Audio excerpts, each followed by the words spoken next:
প্রতি সবসময় অনেক কাইন্ড। এরকম সিচুয়েশন যখনই আসে আল্লাহ ভালো কিছু দিয়ে দেয়। ওর নাম আর ইয়ে বলতে বলছেন? সাকিব, এই ভেন্যুতে 2009 সালে অধিনায়ক হিসেবে আপনার যাত্রা শুরু হয়েছিল মাশরাফির অনুপস্থিতি। তারপর তো আমরা ক্যাপ্টেন সাকিবকে পেলাম, অনেক সাফল্য আপনি এনে দিলেন। তারপর আবার আজকের এই ম্যাচটাতে বলা যায় যে একটা আপনি অনেকদিন পর ম্যান অফ দ্য ম্যাচ হলেন, 50ও পেলেন। তো এই ভেন্যুর প্রতি কি আলাদা কোনো সফট কর্নার তৈরি হলো কিনা? ওরকম না।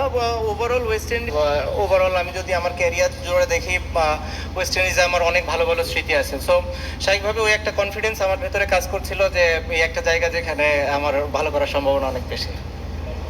সাকিব, আমি জানি না কোশ্চেনটা হচ্ছে কিনা, যে আপনি এই ম্যাচের আগে আপনাকে নিয়ে যে ধরনের আলোচনা ছিল, এবং ওই যে আচ্ছা, আমি সুযোগ করতে চাই, কারণ এর আগেও এত বছরের কেরিয়ার আপস অ্যান্ড ডাউনস হয়। তো আপনার বয়স, অন্যদিকে ব্যস্ততা, নানা কিছু মিলিয়ে সাকিব শেষ, এরকম একটা রব উঠে গেছিল। তো আপনার কি যতটুকু চিনি আমি, ওইটা একটা এক্সট্রা মোটিভেশনের কাজ করার কথা। এটা কি আসলেই করেছে, নাকি প্রথম 2 ম্যাচের পারফরমেন্স? না, আলহামদুলিল্লাহ আল্লাহ আমার প্রতি সবসময় অনেক কাইন্ড। এরকম সিচুয়েশন যখনই আসে আল্লাহ ভালো কিছু দিয়ে দেয়। সো আলহামদুলিল্লাহ যে ভালো কিছু করতে পেরেছি। ইম্পর্টেন্ট ছিল আমাদের 2টা পয়েন্ট পাওয়া, যেটা আমরা পেয়েছি। যদি আমাদের এই 3 ম্যাচে কেউ আগে দেশ থেকে আসার আগে চিন্তা করতো যে 3 ম্যাচে 4 পয়েন্ট আমাদের থাকবে, আমার মনে হয় যে সবাই আমরা সেটা খুশি মনে নিতাম। কিভাবে জিতেছি আমার কাছে ওটা অত ইম্পর্টেন্ট মনে হয় না। ওয়ার্ল্ড কাপের মতো স্টেজে আপনি 2টা পয়েন্ট পেয়েছেন, আপনি ম্যাচটা জিতেছেন, এটাই সব থেকে বড় ইম্পর্টেন্ট বিষয়। পার্সোনাল, আমি আমার লাইফে কখনোই আমার কাছে মনে হয় না যে আমি পার্সোনাল গোলের জন্য চিন্তা করেছি। কখনোই সবসময় চিন্তা ছিল যে টিমের জন্য কিভাবে কন্ট্রিবিউট করতে পারি। পার্সোনাল অ্যাচিভমেন্টের জন্য যদি খেলতাম হয়তো অন্যভাবে ব্যাটিং করতাম। দলের প্রয়োজনে যেভাবে ব্যাটিং করা দরকার ছিল আমার মনে হয় সেটা আমি করতে পেরেছি, এবং এটাই স্যাটিসফাইং আমার জন্য। সাকিব ভাই, কংগ্রেচুলেশন। দিস ইজ আলী ওর শাহের নাম আর ইয়ে বলতে বলছেন? দিস ইজ আলী শাহের Amin from Dhaka Tribune newspaper. Shakib ভাই, রিশাদ হোসেনের যে ইম্প্যাক্টটা আমাদের দলে, আসলে বাংলাদেশ তো বেশ অনেকদিন ধরেই একটা লেগ স্পিনার খুঁজছিল। তো ফার্স্ট ম্যাচে আমরা দেখলাম যে খুবই ক্রুশাল একটা সময়ে 2টা উইকেট নিয়েছে। আজকেও বললেন যে ম্যাচের মোডটা অনেকটা ঘুরিয়ে দিয়েছে। তো as a leg spinner plus as a impact player, ওর ওর প্রতি আপনার মানে সাজেশনটা কি, যে বাংলাদেশ ক্রিকেটকে কতদূর সে নিয়ে যাবে? খুবই ভালো করছে। নতুন হিসাবে আমার কাছে মনে হয় যে ও যে ক্যারেক্টার শো করছে খুবই ভালো। বাট আমি মনে করি যে এখানে সবারই কন্ট্রিবিউট আছে, স্পেশালি পুরো বোলিং ইউনিটেরই। এক এক সময় এক একজনকে দরকার হয় এক এক সিচুয়েশনে, এবং সবাই যার যার জায়গায় কাজটা করছে দেখে আসলে সবার কন্ট্রিবিউশনটাই চোখে পড়ছে। মুস্তাফিজ যেভাবে বল করছে, তাসকিন নতুন বলে, সাকিব নতুন বলে যেভাবে বোলিং করছে, তো স্বাভাবিকভাবে এই কন্ট্রিবিউশনগুলো দরকার হয় আরেকটা বলারকে খুব ভালো বল করার জন্য। আমার মনে হয় সেই কাজটা আমাদের বোলিং ইউনিটটা করতে পারছে। সাকিব, মহিউদ্দিন পলাশ, খবরের কাগজ পত্রিকা।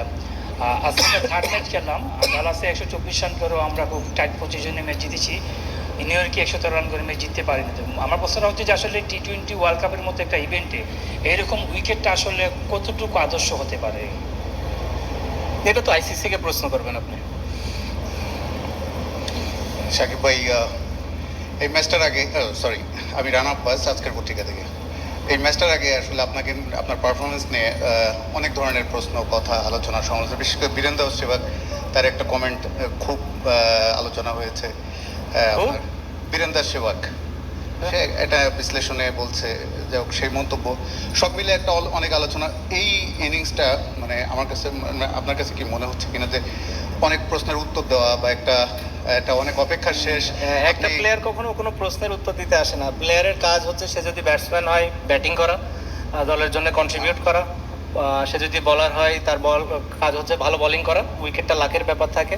তাই সে যদি ফিল্ডার হয়, যখন সে ফিল্ডিং করে তার কাজ হচ্ছে প্রতিটা রান সেভ করা, যতগুলো ক্যাচ তার কাছে যায় ততগুলো ধরা। এখানে আসলে উত্তর দেওয়ার কিছু নয় কাউকে।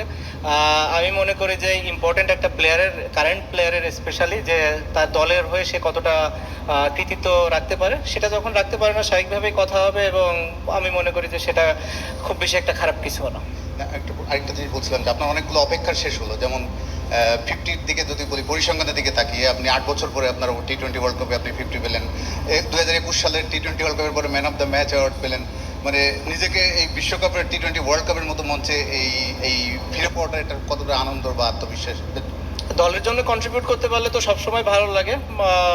ইম্পর্টেন্ট ছিল যে উপরে চারজনের থেকে কেউ একজন বড় স্কোর করে কিংবা বেশি সময় ব্যাটিং করে 15-17 ওভার, যেটা আজকে আমার দিন ছিল। হোপফুলি আলহামদুলিল্লাহ যে ওই কারণে আমি করতে পেরেছি। মেবি নেক্সট টাইম অন্য কারো আসবে, তার করতে হবে।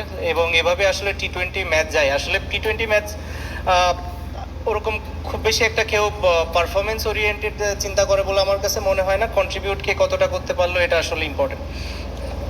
সাকিব ভাই, আমি ইশতিয়াক পারভেজ, দৈনিক মানবজমিন। সাকিব ভাই, আপনার এই 2022-এর পরে 50 ব্যাটে 50 এবং দলের একটা ভালো স্কোর, এটা একটু স্বস্তি কিনা নিজের জন্য এবং দলের জন্য? ব্যাটিংটা ভালো এলো। আর একটা প্রশ্ন হচ্ছে যে আমাদের নেক্সট ম্যাচ নেপাল একটা ঈদের দিনের ম্যাচটা পড়ছে, ওই ম্যাচটা জিতে সবাইকে ঈদের আনন্দ দিতে যান কিনা? অবশ্যই ইম্পর্টেন্ট ম্যাচ আমাদের জন্য নেপালের সাথে, বা জিততে পারলে আমরা সেকেন্ড রাউন্ডে যাব, আমাদের জন্য অনেক বড় একটা অ্যাচিভমেন্ট হবে। সো স্বাভাবিকভাবে আমরা মুখে আছি সামনের ম্যাচের জন্য।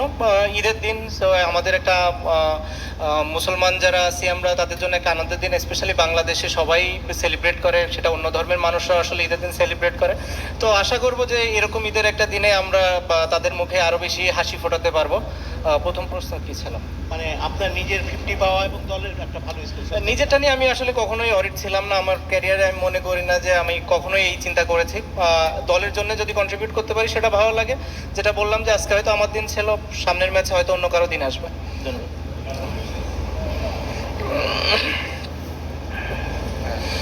সাকিব ভাই, বোলিং এর সময় দেখছিলাম যে আপনি একটু ইন্টেন্সিটি নিয়ে বোলিং করছিলেন 6 খাওয়া। কি নিয়ে?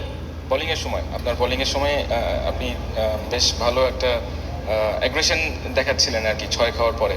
সো ব্যাটিং 159 স্কোর, এটা কি আপনার কাছে মনে হচ্ছিল যে রানটা একটু কম হয়ে গিয়েছে এই উইকেটে? না, চ্যালেঞ্জিং টোটাল ছিল।